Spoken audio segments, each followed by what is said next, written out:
This is Steven Diego, and you're tuned in to Breaking Down the Breakdown. On today's episode, we have Aaron talking about how he was able to let go in the midst of his anxious attachment. Hello everyone, today is a very, very special episode because as you can see for those of you who can't see because you're not on the YouTube stuff or wherever else I am showing this right now with video, I do have a guest with me today, but welcome in guys to Breaking Down the Breakdown. This is Steven Diego and I am joined here by our super awesome friend. Would you like to introduce yourself? Yes. My name is a.arrronn. I'm from California, and I've on the podcast today with Steven to talk about mental health awareness. I love it. Honestly, it's, we were just talking about it earlier, and I was saying how, it's been very hard to kind of get guests that would be comfortable talking about, kind of the more serious, the more dire stuff that they're going through, because it is very personal, right? And for every conversation that a person has, especially live and on podcast, it's a piece of their soul being bared out into the world. And I do not envy that. So, I just want to say thank you so much for doing this. You are a brave soul. But tell me, and the entire world, tell us a little bit more about yourself. So because not a lot of people have, everybody's experienced some sort of, I don't want to say mental health disorder, but there's always been a point in people's lives where they've been exposed to, either themselves or somebody else having or going through a mental health episode, right? A mental health related episode. So what kind of opened you up to this entire world of mental health? I think it has to do a lot with my mom. My mom was never shy with letting us know when she wasn't doing okay mentally. Growing up, my parents were very loving, very close to each other, but my mom had a lot of inner demons or battles with herself because of her losing her parents really early on in life, and then being the youngest of 15 kids, so seeing how the rest of her siblings were with her. Yeah. 15? And then coming to I'm sorry, that's that caught me off guard. 15? Mm-hmm. Shoot, they don't make them like that anymore, right? Or not a lot. Oh my goodness, wait, so you have tons of uncles and aunts and stuff. How is that? Yeah. Wait, I'm so interested. Is that a lot of gifts then? My mom is very not estranged from our family, but she's very to herself. Okay. So and when we were younger, sure, tons of gifts, I guess. Right. Christmas, Thanksgiving were a big holiday tradition. But now that we're older, not too much, but I have so many cousins that are my oldest cousin, I think, is my mom's age. Okay. Whoa. Mm-hmm. Yeah. So, and then my the youngest cousin would be us now, me and my siblings and stuff, or we're in our 20s, late teens, early 20s, mid 20s. Okay, perfect. That's shoot. I've always wanted a big family with 15 kids. I'm sorry. I need to be at least in this day and age, you need to be super wealthy in order to be able to, oh my God. But great for you, at least every family party seems, if you are on good terms with certain people, it seems a lot, right? It's fun stuff. Oh, yeah. Yeah. As a kid, the family functions were, they were good. Yeah. I was going to say, I feel at least with you, you get along with all your cousins, I'm hoping, right? Yeah, for the most part, yeah. There's no animosity between any of us. It's just they're so far all the time, and everyone has their own lives that we don't really see each other. But it's always nice when we do see each other and catch up. I love that. That's okay. Sorry, I got sidetracked. Sorry, guys. I'm sure everybody was listening right now heard 15 and was like, "Hold on, we got to figure this out." But. And I feel that's a great setup for my next question, though, because what you said with your mom being super upfront about, her mental health and her demons and her battles, right? Has she ever spoken about maybe other members of her family or her other siblings going through things she was going through? Or was she the only one that was pretty much open about these things? Because I can only imagine 14 siblings, right? And one of them has got to relate if you're going through something. My aunts and uncles were always very open to hearing us kids or hearing each other's stories of the struggles they're going through, but there's never really been like a sit down and a conversation where they talk about all the trauma that they went through as kids. Especially because when they came to the United States, there was a lot of, so they came through Coyote, which is like, when someone brings them. Okay. And so, walking the path that they came with, seeing people be left behind, or people that didn't continue. So that within itself is super stressful. But as the years have gone by, more recently, my oldest uncle, he passed away. So now they're down to 8 siblings from the original. 8 of them left. And I think more recently, like, the family has gotten together to grieve him, because he was sort of like the monarch of our family. And so that's where I can see that they're kind of talking about like the trauma that they went through as kids, but also reminiscing about the good times. As well, talking about the things that they're going through emotionally and mentally. Okay. That's, I think that's great that this kind of family, is very supportive, and, it's definitely something that's missing from a lot of our experiences, right? And, I think it's very important to kind of address that, because a lot of people, when they think that somebody is going through, traumatic experiences, or like, like anxiety disorders or anything like that, and even with my episodes, right? Like, because I largely derive it from my own experiences, it's because of, for at least for me, right? Like my abandonment in my family. But a lot of people like to, kind of relate it to that, right? And I think this is why, I was excited when you agreed to do this, and now hearing about this, because for everybody who's listening right now, this is going to cap out this whole segment of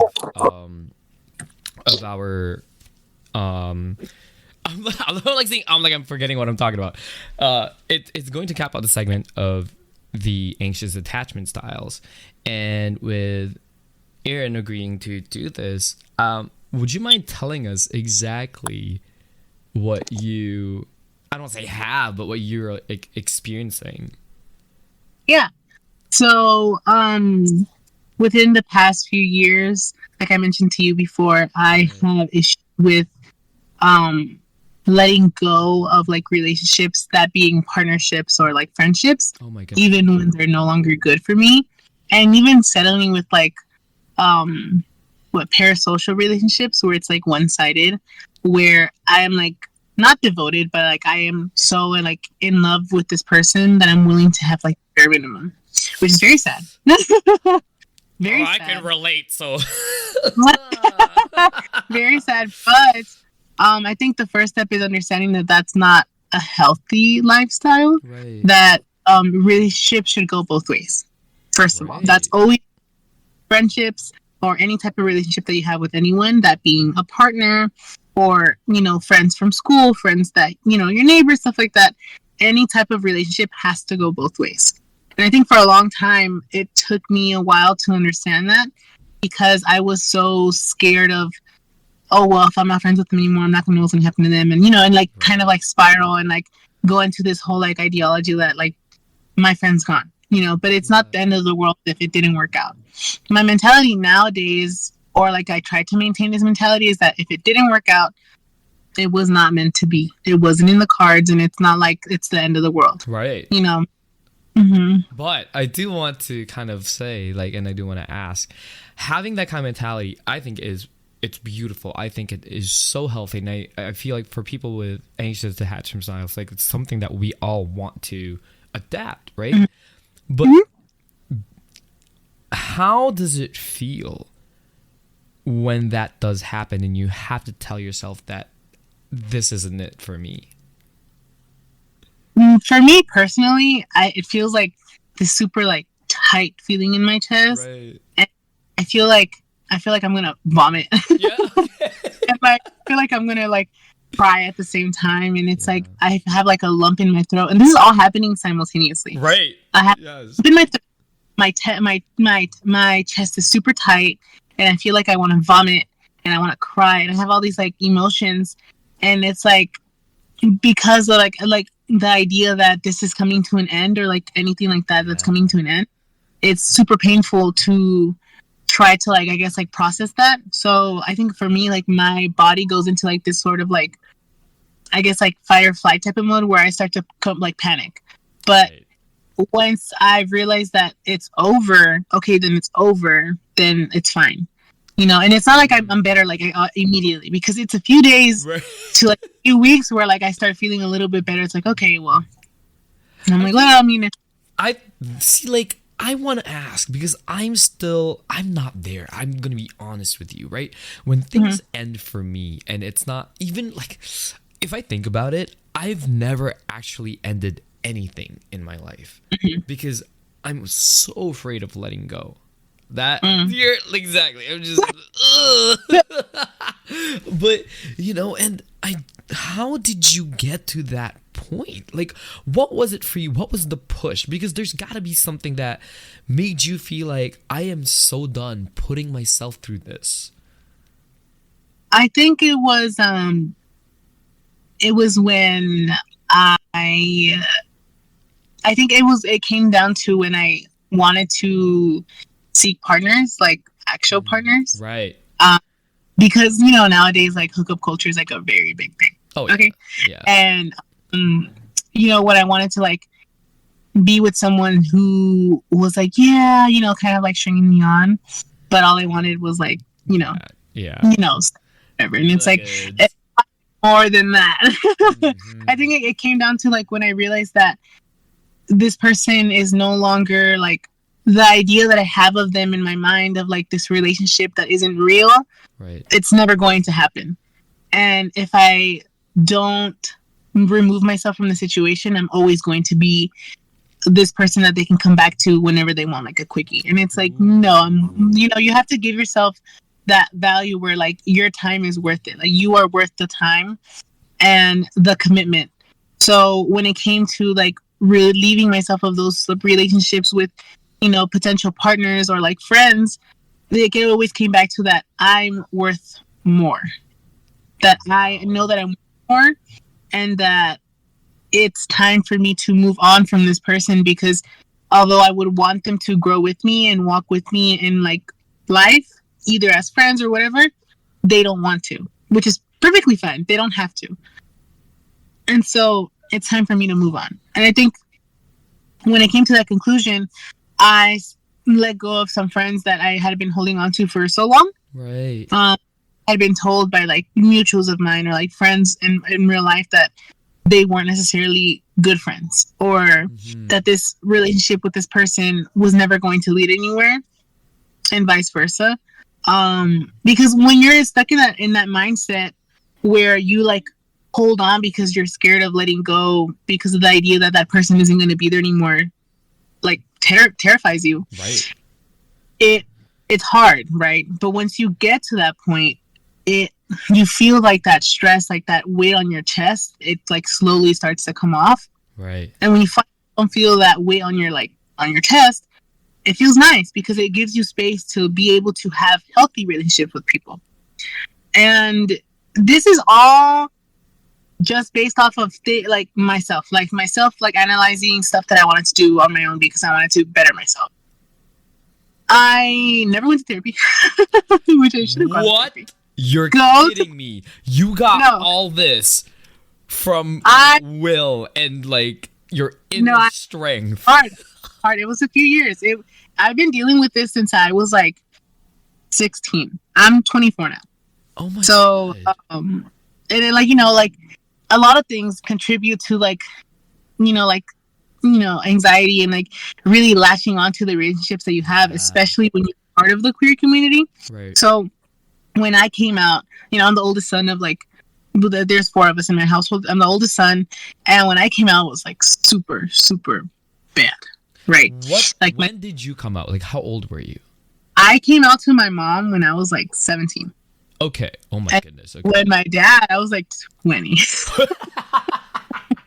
I waited a few. Yeah. Okay. Yep. Yeah, I waited a few years, and because he was like, "When are you gonna have a girlfriend?" And whoa, and I'm like, "No." Crazy is that I am gay. So, and so when I came out to them, like, hey, like, I'm not into girls. Like, I am gay. Like, I don't like women. So sorry to tell you, but this is who I am, and like, I respect, you everything. And so it took them a while to come around, but they came around to the idea. What was the reaction like? My dad didn't talk to me for a week. A week, okay. I mean, that's kind of good. Yeah. I mean, it's way better than other people for sure, because people go years, like their whole life, without speaking to their parents again. I will never understand that. Mm-hmm. So it's a week, and then my mom, like, I told her when she was like falling asleep, and then she was like, "I'll talk to you in the morning," and then we talked about it. And yeah, it's been a few years now. And what doesn't help too is that I'm very feminine passing. Right. So like, obviously, like my pictures and stuff, I look very feminine. Like I look very femme. Right. And even in person, when I meet people, they're always like, "Oh, she, her," but it's like, no. But it happens so much now that it's like, I don't really like. It's not gonna correct them, kind of deal. Right? I'm like, whatever. Whatever. I'm like, I know my truth. I'm not going to sit here and correct you. But you do identify, and you do use he, him, right? Yeah. Okay. Yeah. Okay. So, that also like put like a strain on like the relationships that I had with people, because I when I came out, I wanted people to still like me as me. Right. And I even like talked about this in my senior thesis when I graduated from college. Right. Sorry, there's a car. Oh, you're good. No, don't worry. Guys, this is Breaking Down the Breakdown, okay? I don't care where the fuck you are. I will find you and make you get on my podcast. So, this is how real this shit is. But yeah, go on. So then your thesis. No, so, in my senior thesis, I talked about how the queer identity is, you're you first before you're, like, gay. You're yourself, right? So...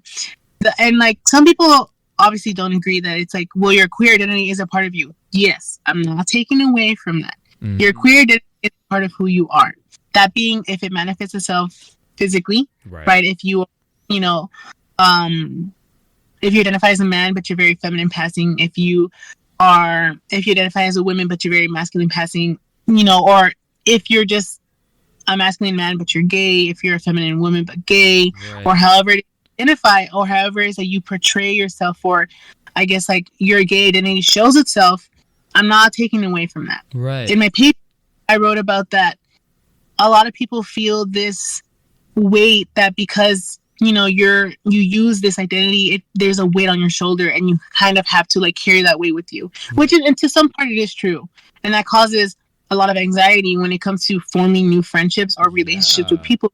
You want, if you're searching for someone or looking for something, you want them to like you, or you want them to be with you. Amen. Mm-hmm. So I think for me, because I'm very feminine passing and identify as gay, at least like in the relationship aspects, it's been very hard for me to hold partners because I don't want them to see me as, something that I'm not. For sure. Or they want to like feed into their illusions when I'm not telling them that's what that is.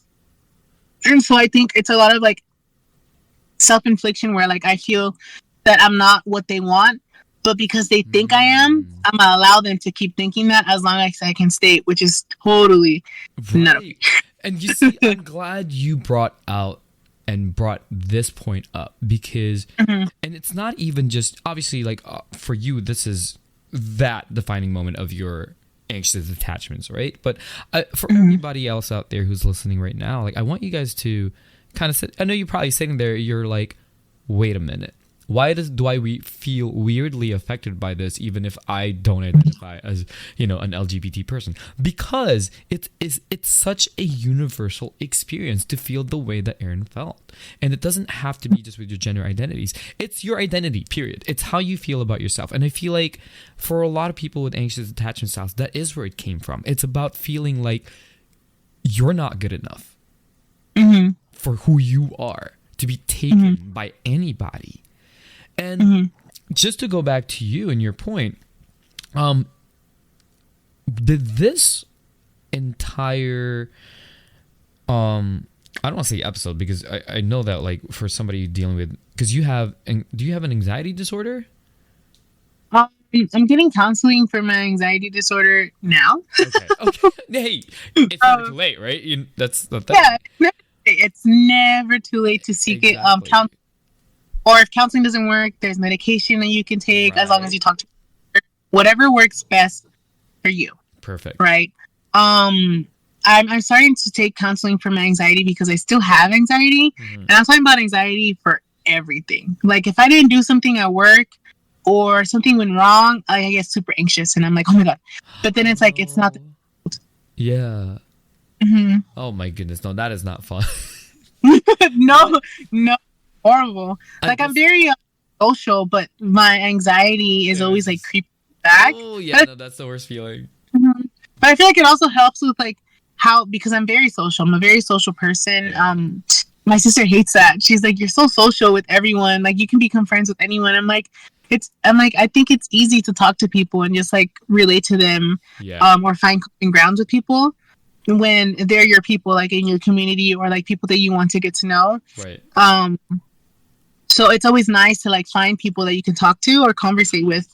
And I think that that's how I help. Like, I work on my anxieties, that I'm very friendly, which is I think how I work on one with my anxiety, which is also why I work with kids, because working with kids is a very anxious and stressful job. Yeah, I was gonna say, for somebody who's dealing with what you're dealing with, how do you manage to do that? And I think this is going to be a great question, because we have a lot of parents who listen in these conversations as well. And I know of a few who are going through, like, anxiety disorders. And I've had a few friends before where, it was their first time having a kid and they're so afraid. Right. Yeah. Like, how do you deal with that? Yeah. I think what, for me, because I work with kids that are on the spectrum, I know that I have to be 100% there for them, right? And if I have to be there 100% for them, I have to find help for myself. That way, I am 100% learn, like, getting there where I feel like I'm capable to work and, like, to help them and benefit them. Right. So, counseling is one of them. Talking to people, just finding the things that help you de-stress and just help you, like, smell the roses, Yeah. Go out on a walk, what I like to do, I like to drive. I commute for work an hour, but when I mean I like to drive to, because I live in California, I live in Los Angeles, I'll drive to, like, the coastline, to the beach. And I'll lower my windows down and I'll let the water. Yeah. So I'll drive to the beaches and, like, I'll, like, roll my windows down and let the ocean waves, like, the sound of it, or I'll walk on, like, the boardwalk that's there, or, like, different boardwalks.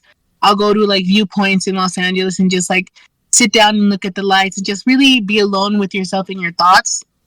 And I know that could be kind of scary, but, like, being alone with your thoughts help you organize yourself. It helps you recollect yourself. That's true. And I think that's what I do a lot of the time when I feel that I'm at my boiling point where I need a break. So I'll, drive around. I'll go to a store and just walk around, like, not necessarily, like, buy anything, but kind of just, walk around and, like, let your mind wander. Like, give yourself give yourself that moment to take a breather in. And it's like, okay, well, today was stressful, but that's where mindfulness starts, right? Yeah. Mm-hmm. And it's something that they actually teach in therapy, because it's true. Like, the very first thing they teach you when you get into therapy, at least for people with anxiety disorders, is they teach you how to meditate. And it is actually the funniest thing ever because, you know, as somebody like I was coming off of like a really bad psychotic break. So there is no meditation. I'm sorry. I'm sitting there with my thoughts and all the intrusive thoughts is just hitting you from the get-go that you're like, I can't do this because I'm trying to breathe in and out and there's all these demons speaking to me, right? So a lot of people don't realize that's what you have to do is you have to sit there and put yourself through that. Because at the end of the day, it's your own mind. Yes. You know? And the mind is a very strong thing, but you have to try. And I know that's very like annoying to hear, like, yo, you have to try. You have to try. Yeah. If it's not, should always be for you first. But in cases where like you're a first time parent or where you have a job that requires you to like, you know, work around people that need your help, I think remembering that your purpose is, you have a purpose, right? And that you can't let these intrusive thoughts or like these negative emotions or feelings of anxiety like overwhelm you or take over it. You have to be able to find that inner peace within yourself. And I think it starts with like meditating and like listening to your thoughts and like understanding why you feel the way that you feel. Because if you don't understand why you feel the way that you feel, there's no way you're gonna get better. Amen. And sometimes you have to really like think about it, and like you'll have to like, you know, you'll think about the trauma that you've gone through, and then once you've been able to acknowledge said trauma, then you can move forward with like finding yourself and like helping yourself. But if not, then it won't work. And I'm telling you, it was super, super hard for me. Yeah. Because it was a lot of like damn, like I'm like be friends with this person anymore because you know, they don't serve like a positive purpose in my life, or like they're not even a good listener, you know. Or partners where it's like they don't want anything from me but like some fun, and it's like, okay, fun is fine, like that's fine, like I'm not against not that. What you're looking for, right? It's not what you. Yeah, but if in the moment where like I'm looking for that and like that's all they want, and they've promised other things and they continue, then it's like no, like you have to, for your own sake, you have to let go. Ooh, oh my goodness. Honestly, this is like, it's very interesting because I obviously like I brought you onto here because I wanted to really do a dive on how others with anxious attachments deal with it, right? And I just love that you're able to bring this kind of perspective because this entire time, it's so funny. I have these things in my head where I'm kind of like, okay, well, are my guests going to freak out about X, Y, and Z and explain this and that and this and that?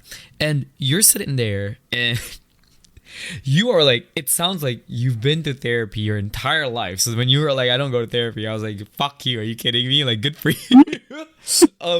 But no, honestly, like the insight that you've brought and you've given us, like, I really appreciate that. And I thank you so much because I think this is what everybody out there needs to hear right now. And to see it from your perspective, somebody who is dealing with it, still dealing with it, but you're clearly kind of like through that rough patch that a lot of us are kind of stuck on. And I just want to say thank you for being able to share how you were able to get through that. And it's a very interesting thing because a lot of people, they want to use others as motivators for their things, others as motivators for their own lives. And for the first time, to hear someone say, this does not serve me any purpose, that is, I feel like, one of the most powerful things that I've heard of in the past 2 years. And I just want to say thank you because everybody who's listening right now, who, you know, is going through this turmoil within them, I think now you guys understand that the answer is by putting yourself first. As difficult as that is, but it's doable. Just look at Aaron over here. Like, it is so fucking doable. We want to get to where you are. It's doable. It'll take some time, and it's a lot of trial and error. I'm not going to sit here and tell you easy. It's not. But I'm telling you, once you find the way that you can apply yourself, and it's always different for everyone. Right. Once you figure what works for you, it's not smooth sailing, but it is better than before. And I think the purpose of figuring out how to deal with these attachment issues is to figure out what works best for you in order to either let go or improve those relationships, or if they're able to improve as well. Not that all relationships are able to improve. Sometimes it's just better for you to cut those people or cut those relationships out of your life if they no longer help you, right? So it's always about finding what works best for you. And sometimes the hard reality is that some people don't belong in your life because they don't, positively affect your life. Yeah. And once that happens, it's kind of, what you need in your life, and this person is not what you need. And if you're in that situation where you feel that you're the only person that can help yourself, from removing that person from your life, because unless you actually need help from other people, then but if you're in the position where you can remove said individual from your life, that being partner or friend, because they no longer positively affect you in the way that you want them to, I think you should do it. I think it'll benefit you in the long run, especially if a lot of people are dealing with this issue now. And mental health wasn't a big thing like no, 8 years. Definitely not. Yeah. 8-9 years ago, I remember being a kid and like whoever was depressed, they just thought they were crazy. Right. But yeah, and it's like, no, you're not crazy. You just need a little help with figuring out how to deal with said emotions. Yes. And that's not crazy. That's normal thing about life. Like, life is super complicated. And the relationships that we form with people, that being, a two-way relationship, a parasocial relationship, which is super bad. Yep. Or just like hookup culture in general, like things like that, they're very, very complicated. And a lot of people take, I guess, comfort in that, but you shouldn't. You should find healthy relationships that will benefit you, that also bring comfort. I know that like with like social media and stuff, like parasocial relationships is a really big thing with like famous people, especially like K-pop idols and stuff. No, for sure. Which is fine, because some people use that to like cope to a certain extent. It's like a healthy distraction for some, right? Yes. Yeah. Like me personally, like I'm like, I love like listening to K-pop and stuff, and I love my groups, and I'm not gonna sit here and tell you I'm not a stan. I am. Right. Okay. Hey. Finding hobbies too is a very important thing for people. It doesn't have to be K-pop. Right. Okay. Hobbies can be, you go on a run, you play a sport, you go to the animal shelter and you donate your time there. You go to like old folks home and you like hang out with old people. I know that there's people that do that. When you find something that helps you take your mind off of the things that stress you out in your life, find a hobby. It helps. And I didn't think that was a thing, but when I started like working on myself, I was like, what is a hobby that I liked before, but I never really like continued, which was like listening to K-pop. And I'm really in debt, but I am like, but it does help with like, I guess like distracting myself when I do need it. And like the serotonin that I get from like, just like watching music videos. I'm not going to tell you that I understand like what most of the lyrics are saying, but I'll put the English one. I'll read it, just like the rhythm and like the colors and stuff. I feel you. I know exactly what you mean. Yeah. Find those things that like positively influence you in life, like playing basketball. Like, okay, like you love like the rush of like about a shoot, whatever. I'm not a basketball player. Or playing volleyball, or like running, or like riding your bike, or taking your dog on a walk, or right. People get dogs, as comfort pets. You can do that too if you're up for it. I mean, look, at the end of the day, right? I think the point is the possibilities are endless for someone. Yeah, if you do want to get better, you have all of this avenue. You have all of this, like everything in the world that the world can offer, you can actually take advantage of, but you have to want it. You have to get out of that mindset. Like that is, like sometimes we just forget, right? And honestly, this is not us shaming us for forgetting that oh wow, we are in charge of this, right? We do forget. No, right? Never feel ashamed. Exactly. No one should of having those moments where you've lost control. That being a small moment, or it's been a long time since you've had control of yourself. Yeah. Never feel, because no one is the same. And if it's happened where you are not in control in your life, that's okay, because you can always get control back in your life. You can always deal with the way that you want to deal with these emotions, or with your anxiety, or with these like anxious relationships that you have with people. That a relationship shouldn't make you anxious. Yeah, that's there it is. Bottom line of like, I think this conversation at the end of it, it's like a relationship should not make you anxious. And if a relationship is making you anxious, find out why. Right. Now, why said relationship makes you anxious can help you deal with how to, I guess, like how to like work on it. Right. And I think that's what I did. And I don't know like if other people have done it or in the process of doing that, but I think that's like what works best.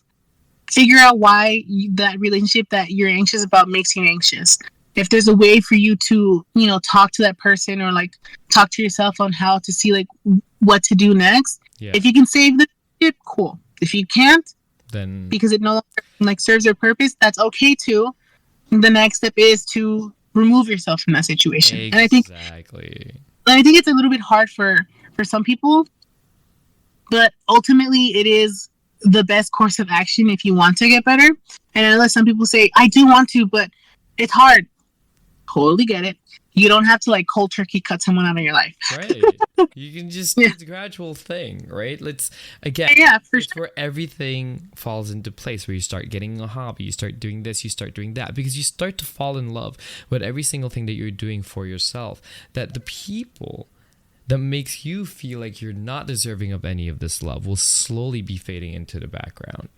And I think this is how it happens, which is like, I love this. Honestly, unfortunately, we are running out of time, but we just touched up on so many great things. I just want to say thank you so much for getting on the podcast and talking to us about this, because again, like what I said, right? We were so focused on the negatives of being somebody who has an anxious attachment style, and it's bleeding into everything else in our lives. And to have this fresh take on it, to realize that this is actually almost just like any other problem in our lives, and you deal with it by being yourself and loving yourself. I think, again, super powerful weapon. Thank you. Is there anything else you want to say before we go? I think my best piece of advice for anyone and everyone that listens is that, you know, again, find that thing that works best for you.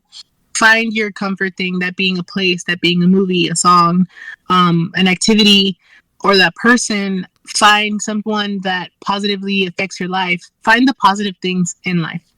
And figure out why those relationships that make you anxious. Once you've answered those questions for yourself, it's going to get better. I promise you. It might feel like it's not, but I promise you it's going to get better. Oh, that was so sweet. Ladies and gentlemen, we got Aaron on the line here. Do you want to like promote your socials or whatever? Because I don't even know if you're like actually have socials and stuff. I have socials. Yeah, I have my Instagram. I'm not really like a big social like media like person. I would like to be, but I'm not really like. I guess like I don't have like anything that I do specifically, but. Or if you want to connect, you know, just what is it? Tell us. Where can we find you on Instagram? On my Instagram is a.a with 3 R's, O-N-N. So my name, Aaron. Aaron. But specialized Aaron. I love that. Don't worry, guys. I will include that in the episode description so you guys can find Aaron if you have any more questions about how the fuck Aaron is able to deal with this shit. I'm always open to mess. I love it. Guys, this has been Breaking Down the Breakdown. Thank you so much for listening. I love you all. Remember, guys, always be kind. Always, always, always be compassionate, because you don't know what the other person is going through whenever you're finding yourselves ready to box a bitch. Honestly, we can just take a step back and realize, hey, maybe we should show some love first, because we don't know what's going on out there in the world. Thank you so much. I will see you guys soon. Take care. Bye.